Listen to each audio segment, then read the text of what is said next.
can I help? I would like to know what happened after you crashed on Taris. I'm curious as to what you and Carth were doing before we all joined for... Yes, I realize that, of course. But surely there was more to it than a simple search. I doubt there were flashing signs pointing... You also avoided detection by the Sith, discovered I was a Vulgar prisoner, gained sponsorship for the race, and became the Taris Swoop champion. That's quite a resume.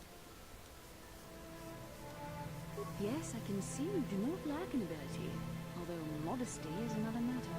When you were chosen to join this mission, I doubt any of us expected this much from you. A Jedi could have done such things, of course, but only by drawing heavily upon... Perhaps, but the Force works through all of us to some degree or another. There are some individuals outside the Jedi Order that we consider Force-sensitive. It's obvious to me that the Force has been working through you. There is no other explanation for your great success. Though I'm not certain what to make of this. Perhaps if you weren't... Well, if you were younger, the Jedi might take you for training. But as it is... I'm sorry. I've overstepped my authority. I'm speaking of things that are best left to the Jedi Council. For now, let's just accept the fact that you're gifted. Hopefully, between your abilities, my Jedi training, and the skills of our companions, we can find a way off this planet.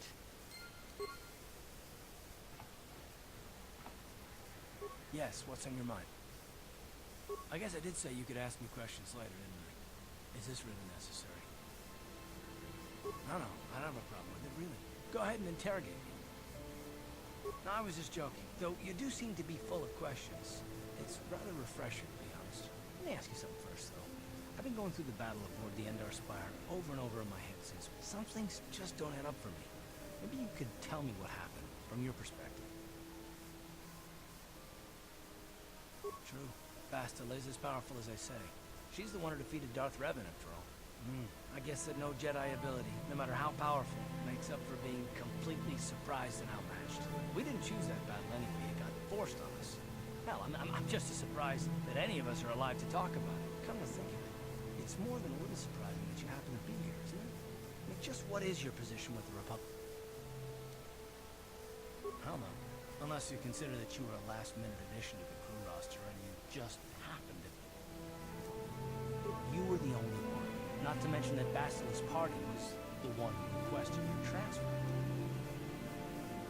The Jedi requested numerous things when they came on board. And hell, they practically took over the ship, as far as I could tell.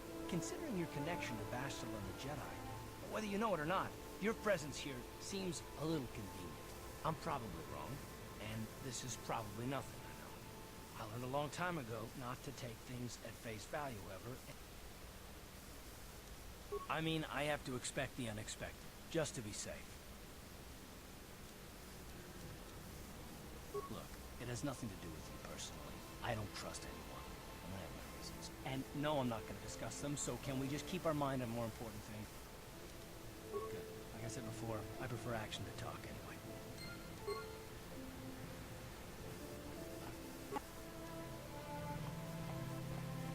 Hey there, what can I do for you? Really? You want to know about me? Nobody's ever really been interested in me before. What do you want to know? Big Z's my family, you know? My parents, well, I guess they're dead. It was just me on my own until the day I saw Zaalbar in the lower city. I could tell right... This was before the gang wars were out of hand. But even then, the Vulcars were scum. A few of them were hassling Big Z, trying to pick a fight, but he wasn't... Anyway, I don't like the Vulcars at the best of times. And when I saw them picking on this poor Wookiee, all alone on a strange planet, I screamed out, "Leave him alone, you core slimes!" and charged right at them. One of them saw... Hey, don't treat me like I'm a little girl. I ain't no kid. I'm 14 years old. Those Vulcars didn't scare me. They're nothing but cowards. I knew how to deal with them. Of course, I guess Zaalbar didn't like seeing me get smacked around. He let out this howl and yanked that Vulcar a meter up off the ground. The other two screamed and ran off. Can't say I blame them. The first time you see an angry Wookiee up close, it is. I thought Zaalbar was gonna rip that punk's arms off and beat him to death with its own fists. The Vulcar was so scared, he fainted. Or maybe it was... I keep telling Zaalbar to brush those choppers of his, but he never listens. Just stay up. Anyway, I knew those Vulcars would be back with friends, so I grabbed Zaalbar and we took off. ever since then? He was fleeing some kind of trouble back on Kashyyyk. That's all I know, really. Big Z doesn't like to talk about it. Doesn't much matter to me, though. I accept him for what he is, not what he was. Me and Zaalbar. Hey, what's that supposed to mean? You think I can't take care of myself? In fact, I look out for Zaalbar more than he looks out for me, you know? Big Z's a little bit too gullible. Yeah, I suppose you're right. Like I used to tell my brother. My brother's a touchy subject, you know? It just so happens, I don't really feel like talking about it right now. Nothing.